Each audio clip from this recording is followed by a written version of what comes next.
طالما حاجه جائزه وهي ممكنه تحصل ما تقوليش عليها مستحيل. غيرك بدايتها عمل. كده. يومك كان بيبدأ ازاي يا دكتور؟ كان بيبدأ والله دايما هو الفطار، دي اهم حاجة عندي. مش عايز اقول لك ناخد طاقة الأول. انا اهم ناخد حاجة طاقة عندي ولا في أي حاجة حياتي اقوم افطر. على طول. اقوم اصلي طبعا، افطر وابدأ بقى لازم القرآن. قرآني في ثالثه ثانوي عمره ما كان عائق. افتتح المذاكرة بالقرآن وبعد كده تبدأ مذاكرتك. ابدأ مذاكرتي. العلة يعني كان ساعات يحصل ايه بقى، ممكن اطول في القرآن شوية، يعني انا مش عايز اقول لك تسرح في القرآن. اسرح في القرآن ما شاء الله. اجي انضغط في المذاكرة. الحل يا جماعة، انا انضغطت في المذاكرة وخلاص زهقت، امسك المصحف. في ايه وقفت معاك قبل كده ما قعدت تفكر فيها وتسرح فيها؟ بص، هو الناس اللي حافظه القرآن دي القرآن كله معاهم لازم يكون تدبر. كل كلمة بتعدي عليك في القرآن. انا ساعات كان بيحصل بقى معايا مواقف ان الآية ديت بتقابلني في الموقف الفلاني تحلهولي. ما شاء الله. تحلهولي. ابقى ماشي في الميكروباص اسمع، او راكب الميكروباص اسمع الآية، خلاص حلت المشكلة. فهو ثالثه ثانوي القرآن مش عائق. القرآن حياتك في ثالثه ثانوي هيبقى معينك، ولعلها تكون فرصة ليك انك تكمل مع القرآن. القرآن ده اهم شيء في حياتك اصلا. اهم شيء في حياتك، هو الدستور اللي احنا المفروض نعيش بيه، الصلاة والقرآن. بس الفكرة ان احنا عندنا مشكلة في حتة القرآن، ان المفروض قبل ما اعمل اي حاجة بصحح النية. زي ما قلت لك من شوية، في ناس داخله ثالثه ثانوي عشان تجيب الكلية. انا داخل ثالثه ثانوي زي اي سنة بتعلم العلم اللي فيها وعايز اطلع منها باكبر استفادة. تصحيح النية يصحح العمل. دي عندنا في الدين طبعا معروفة، في الصلاة يقول لك النية، وفي كل عبادة لازم النية. كذلك في أعمال الدنيا، أنا بعمل الحاجة دي ليه؟ أنا القرآن ده أنا بتعلمه ليه؟ عشان أنا في أزهر، ولا عشان إن القرآن ده حياتي هقابل بيه ربنا، إن هو ده الدستور اللي أنا دايما لما أغلط غلطة برجع له. هي دي الفكرة. فالقرآن في ثالثه ثانوي كان المسكنات. انت طول حياتك ما شاء الله عليك يعني. الله ما شاء الله. يعني انا مش هقول لك ايه اكتر حاجه بتضيع وقتك، لان انت ما شاء الله مفيش حاجه ضيعت وقتك. لا، بس كان في حاجه بتضيع وقتك. في طبعا حاجه بتضيع وقت. التليفون كان معاك في ثالثه. حقيقه كان معايا في ثالثه. انا بقول لك انا اهلي ما فيش حاجه اسمها اسحب منك تليفون. انا اشتريت التليفون في ثالثه ثانوي اصلا. انا ده السلام عليكم داخل ثالثه ثانوي جايب شاري تليفون جديد. معالي التليفون ده جديد. كان معايا تليفون انت المفروض تهدى بعد الكليه. داخل ثالثه ثانوي جايب تليفون جديد بقى، اللي هو ايه، ليفل ضيع وقتك التليفون شويه. طبعا. الفيسبوك بالنسبه لي طبعا، انا الفيسبوك والحاجات ديت مش بقعد عليها اضيع وقتي. انا بسمع حاجات دينيه، بسمع ثقافه. بس بجد هي حاجه مالهاش دعوه بدراستي. هي اي نعم ثقافه، بس الريلز والحاجات ديت بتستهلك المخ، بتستهلك الطاقه، بتأثر على مخك. بخلاف ناس ثانيه لو معاش تليفون ومركزه في المذاكره، لا هتبقى افضل. خلينا نقول ان دي كانت تجربه غلط، ان انا مثلا تليفوني كان ضيع لي وقت كتير في ثالثه ثانوي. ايه اكتر لحظه عدت عليك صعبه في ثالثه؟ فيزياء. كلمه فيزياء ديت، اي حاجه مرتبطه بكلمه فيزياء هي اصعب حاجه عدت عليها في ثالثه ثانوي. فيزياء. عدت عليك كامتحانات ولا كمذاكره؟ هقول لك انا الفيزياء خلصتها في اول 3 شهور او 4 شهور من السنه اصلا. يعني انت جيت في واحد كنت مخلصها. اكنتها بعد كده، ودي كانت اكبر غلطه عملتها. كانت الفيزياء، انا اصلا شاطر في الفيزياء من السنين اللي قبل كده، بس جيت في ثالثه لعبت لعبه ايه، في ناس ياما عملتها اصلا غلطت الغلطه دي، جم على مواد معينه وخلصوها يا بدري. في اتعرض علينا مثلا نخلص عربي وشرعي في اجازه ثانيه ثانوي، اللي هو بعد قبل ما تخش ثالثه. اهو انا من هنا بقول قبل ما تخش ثالثه، قبل ما تخش ثالثه يخلصوا. في ناس خلصوا شرعي قبل ما تخش ثالثه، ده بتاع ثالثه ثانوي. طب ما انت بتهتم بثانيه الاول وظبطها كده خش ثالثه يا مان. فتره الاجازه مثلا لو خد ماده الشرعي دي مثلا، ايوه 3 شهور مثلا، في الاجازه مش خلص فيهم الشرعي. في ناس عملت كده، انا ما انصحش حد بكده. في مثل بيقول العلم بالقطاره مش بالكوم. واحده مثال كويس. انا عملت في ثالثه ثانوي كده في الفيزياء، خلصتها كميه كبيره جدا منها في اول كام شهر. اتركنت معايا. طبعا انت لو قدامك معلش، انا دلوقتي عندي درس بكره كيمياء وخلاص ما عنديش او عندي فيزياء مراجعه، خلاص انا المدرس اشتغل معانا بعد كده مراجعه، فخلاص انا مراجعه ما عارف المعلومه دي قبل كده، هقعد اذاكر الماده اللي انا ما ذاكرتهاش قبل كده. اصعب بقى لحظه في مرتبطه بالفيزياء بعد امتحان الفيزياء بيومين.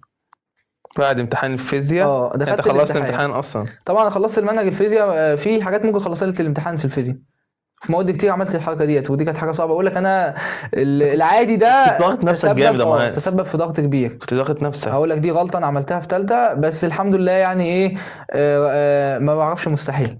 انا مهما كان انا هكمل ليله الامتحان هخلص المنهج برضه. كنت بتعمل لما انت كنت ماشي. مخنوق او زعلان او مش ما هو يقول طايق لك حاجه القرآن او بالذات؟ الصلاة، انا ما كانش بلجأ لاي حاجة تانية. انا في ليله امتحان الفيزياء ديت سهران بالليل بذاكر بالليل، بس دي كان عيب برضو مم. وما زال موجود. بس اتعامل مع الوضع بقى، يعني مش هتغيره في ثالثه ثانوي. مم. بذاكر الصبح كمل، بذاكر بالليل كمل.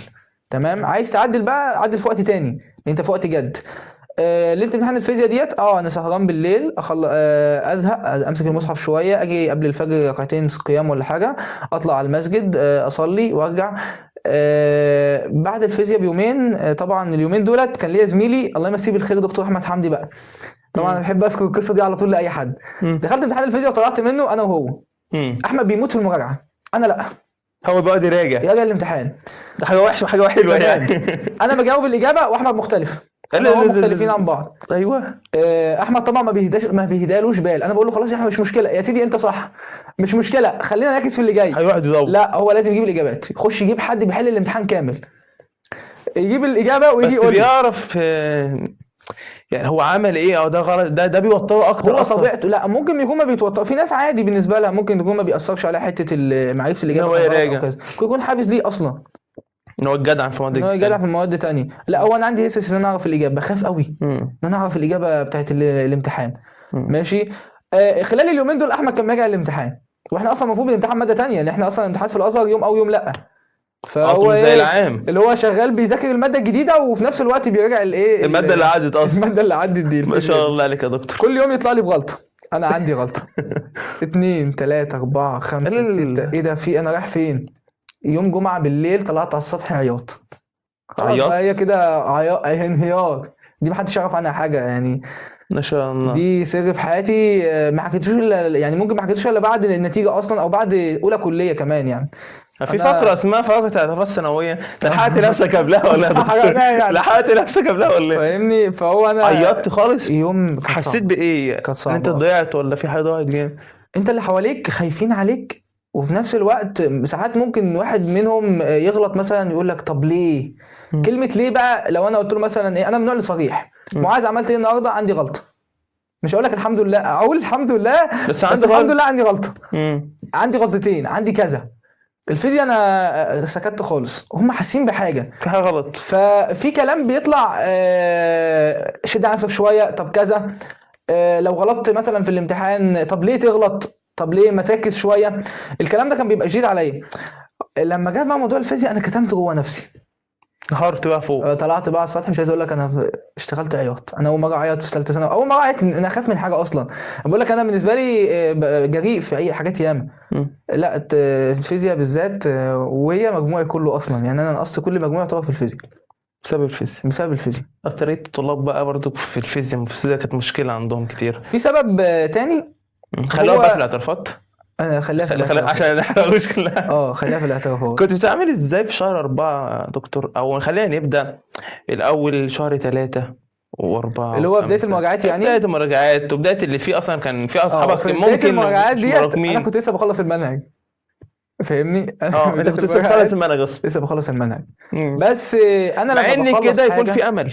انا لما بخلص حاجه بخلصها صح، ده اللي بقوله لاي حد. تفرق من شخص لشخص. كان بيعجبني قوي مثلا كتاب الامتحان في الفيزياء، في الاحياء، كلام من ده، بيشرح المعلومه وعليها سؤال. طول ما انت في الحصه ما ينفعش ما تجاوبش، ما ينفعش ما يبقاش في تفكير في الحصه. انا ما احبش الحصه بتاعت المدرس. المدرس مش بيعمل استعراض على السبوره ويرمي لك سبوره حلوه كده وانت تصورها بعد الحصه. دي من اكتر الحاجات العقيمه اللي ممكن تشوفها في ثالث ثانوي وبتحصل. هو مدرس بيخش الساعه، نص ساعه ولا الساعه اللي بيتكلم، هو بيتكلم بس مع نفسه. طيب فين انا فين دوري؟ انا بقول لك مستر محمد شافعي ده كان بدايه الحصه سؤال، بدايه الشرح سؤال بيبدا يعرضه. الشيخ محمد محروس نفس الكلام. كان في مدرس اسمه برضه استاذ محمد سعيد، كان حصته في الرياضه عباره عن تمارين. ده كان محببني فيه قوي. تمارين عشان ينشطك وتعرف تتعلم. ما كانش بيشرح الفكره، كان ممكن يدينا السؤال في الفكره من غير ما يقولها لنا. دلوقتي هو شرح مثلا الفكره العامه بتاعت الدرس. تمام. في افكار متفرعه في الرياضه مش صعب عليك تجيبها، بس هي فكره برضه، فكره متطرقه وممكن تكون نظريه لوحدها، بس ممكن تبدع وتجيبها. هو كان بيخليك تبدع وتجيبها. انا بحب النوعيه دي من المدرسين، بحب الاسلوب ده من المذاكره. مش تكاسل، مش اللي انا عندي المنهج معلش من 1 ل2 حفظت من 1 ل2 كده خلاص المنهج خلاص. عشان كده اقول لك شخصيتي ان انا احب اشرح المعلومه اصلا بقى، واحب التدريس. ليه؟ لانه ده الابداع. ازاي اقدر اوصل المعلومه اللي قدامي. ما شاء الله. نيجي في قصة ان انت كنت مش عايز تخش طب اصلا. هقول لك على حاجه، انا اصلا من البدايه خالص طموحي هندسه من وانا في اعدادي. عايز تخش كلية مش هندسة. شايف الطب، انا عارف اللي هو هيسس بقى ايه، بتخاف من الدم والحاجات ديت، فميولك كان عندك- هندسه وبتحاول تخش في المجال ده. مم. بدات افكر في الهندسه النووي، سمعت عن الثانوي نووي والكلام دوت، طبعا ما اهتمتش، ويعني بدأنا نسأل، بس طبعا يعني ايه ما اهتمتش الاهتمام اللي هو مم. تمام. انا ايوه برضه بقول لك ايه، حته عادي دي ساعات بتخليني اتاخر في حاجات ياما. مم. خلاص جيت بعد كده لما ما دخلت الثانوي، خلاص قلت خلاص انا هكمل مذاكرتي عادي، وبهدفي ان انا احقق الانتاجيه في اي ماده مم. واجيب الدرجه الكويسه وخلاص. انا لسه ما حطيتش بقى هدف قدامي اخش كليه ايه. تالتة ثانوي بقول لك انا تفوقت في الشرعي، تفوقت في الدين، تفوقت في القرآن، معايا الإجازة، بدأت أصلي إمام، رجعت اتجاه تاني. الخطابة تفوقت فيها، أنا كنت بخطب قبل ما كده، شاء بس الاستمرارية تانية والدين. ثانوي. تالتة ثانوي أنت لقيت نفسك بقيت في ليفل أعلى، بتعلى مم. كل يوم، بتتعلم أكتر، بتقابل مشايخ كتير، مع ان بتستفيد سنك منهم. صغير مهندس، يعني سنك صغير عن تخطب ما تصلي. هو في اسباب اللي خلي الواحد، انا ممكن ما اقول لك ده مش مستحيل، ليه؟ لان هو في اسباب كتير لو مشينا عليها احنا ممكن نلاقي طفل قد كده بيعمل حاجات احنا مش متخيلينها. ما شاء الله. بس لما نمشي على السيستم اللي احنا بنبقى هدفنا نوصل بيه لنتيجة، بس لازم سيستم تمشي عليه. هو كان في الخطابة سيستم، في القرآن سيستم، في الدراسة سيستم، عشان كده وصلت في كل حاجة للي انا محتاجه. مم. في شغلي نفس الكلام، بمشي على سيستم عشان كل كده. حاجة سيستم. في كل حاجة محتار سيستم. ليه بقى مش عايز تخش طب ليه؟ ما هقول لك اهو، التفوق الديني ده مم. بدأ يدي انطباع جوايا ان انا لو دخلت المجال الديني هقدر اوصل للليفل العالي، مش هكون امام مسجد وبس، هكون داعية مؤثر حقيقة، وانت بتحب كده. وانا بحب كده. مم. فبدأت الفكرة تتشكل وقت بعد وقت، احب المشايخ اكتر، اقعد معاهم اكتر، اتعلم قرآن اكتر، اتعلم تفسير، ايه حبك في اتعلم الداعية؟ سيرة. حبي في ان انت تكون داعية مؤثر. انا احب اكون داعية في اي مجال، لان انا هدفي من الدعوة طبعا هو اشرف العلوم الشرعيه، ما قلناش حاجه، بس الفكره ان هي خدمه سيدنا محمد، دي اجمل حاجه انا بعملها في حياتي. مم. انا ما بحبش اعدي يومي الا لازم اقدم خدمه سيدنا محمد. مم. تعرف، ولو بصدقه، ولو بكلمه طيبه، هي المهم خدمه، تعمل حاجة.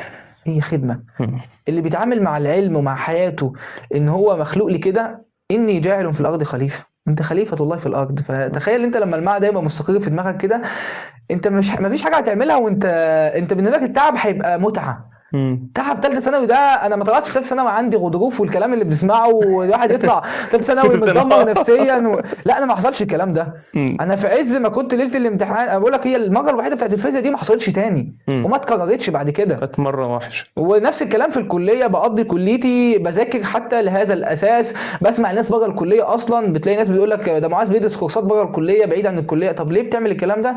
لان انا حابب العلم، مش بتعلم عشان انا عايز حاجه معينه من ورا العلم ده، الا ان انا عايز انفع بيه. هو علم ينتفع به، انا ما اعتقدش ان واحد ممكن يتعلم عشان حاجه تانية.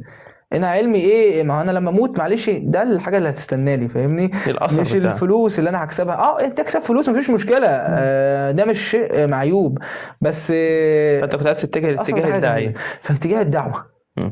انا كنت فكري كده غلط، هو كان فكري مغلوط في الحته دي، ان انا مش هقدر انفع الناس الا في المجال ده. مم. لما دخلت الكليه، طبعا دخلت الكليه ليه؟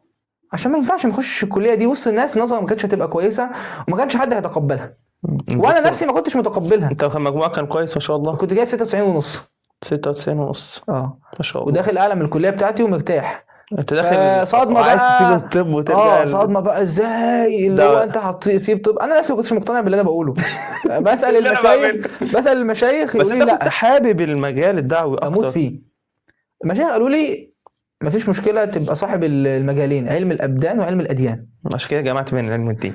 قررت الجمع صعب جدا، مم. مش هنقول لا، الجمع صعب جدا عشان تبقى متفوق في المجالين. يقولوا صاحب بالين كذاب وصاحب ثلاثه منافق. هو ايه؟ بس السنه تانية اولى كليه كانت صعبه بقى معايا، سبب انت عايز محتار في حيره وقعت فيها جامده قوي.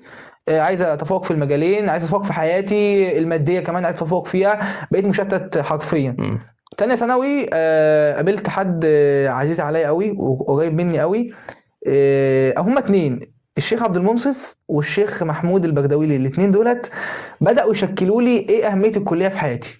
انا ادرك حقيقه الكليه. لما ادركت حقيقه الكليه عرفت ازاي انا هنفع الامه صح. اصل واحد يقول لي يعني انا كنت تخيل، انا ما كنتش متخيل ازاي انا هفيد الامه ازاي وانا في كليه الطب.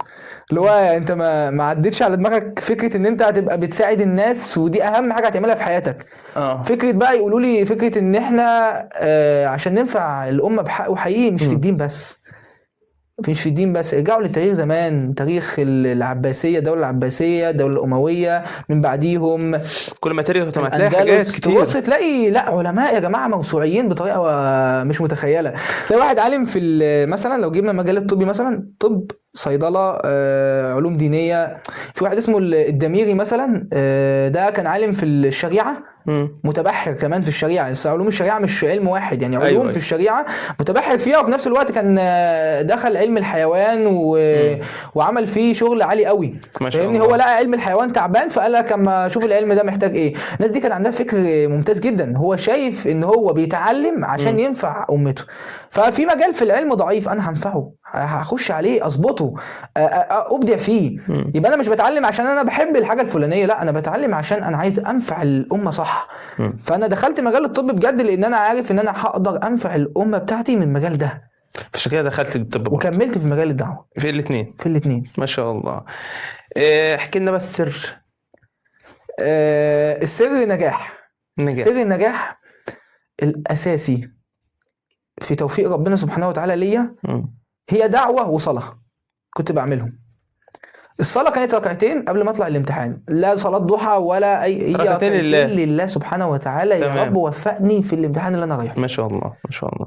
تفجيرا بقى او مصداقا على الكلام ده، انا في مادتين ما صليتش قبليهم، فيزياء واحياء، مجموعي كله فيزياء واحياء.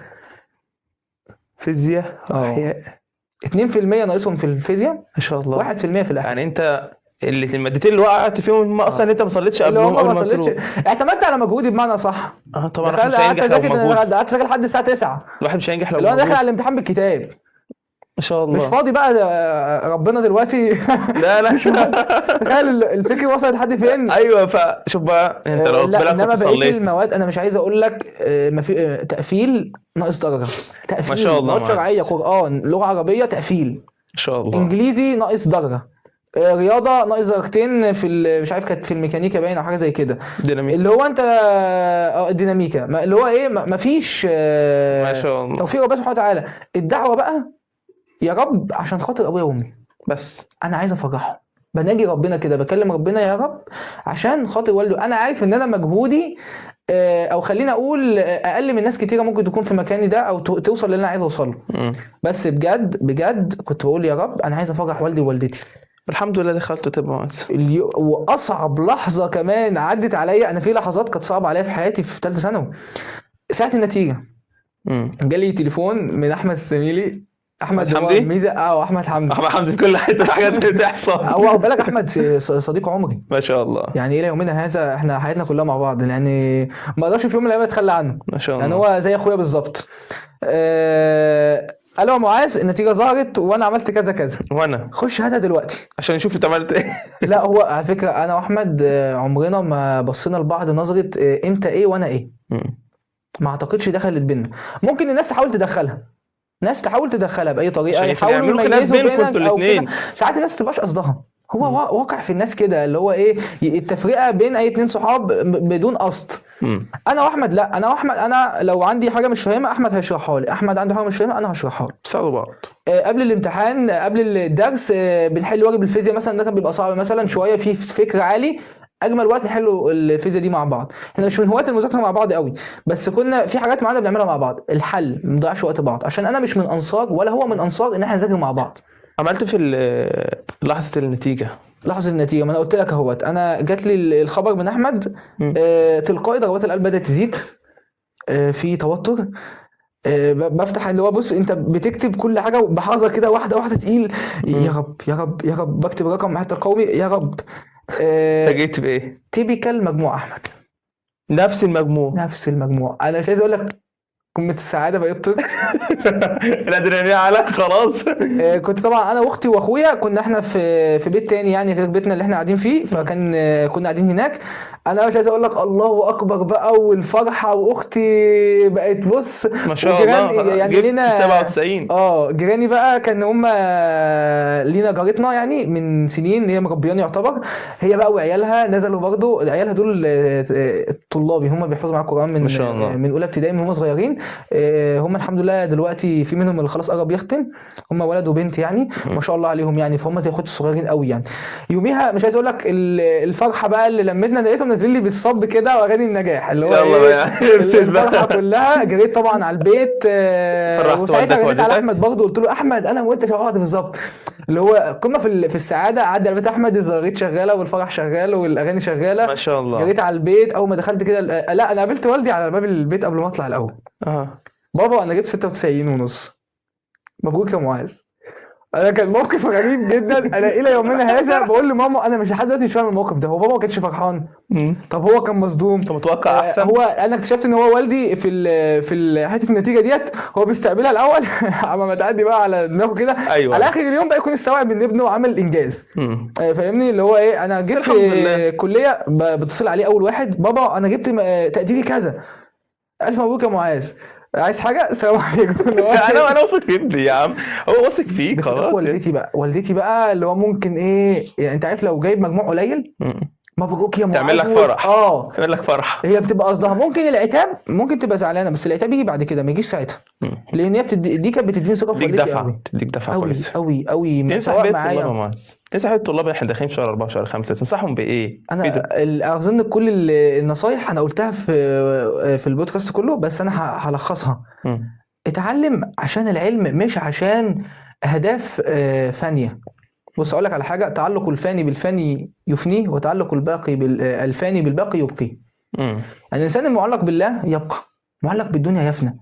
الانسان اللي بيتعلم العلم ده عشان ربنا سبحانه وتعالى يتقبله وابتغاء مرضات الله، العلم ده بيبقى.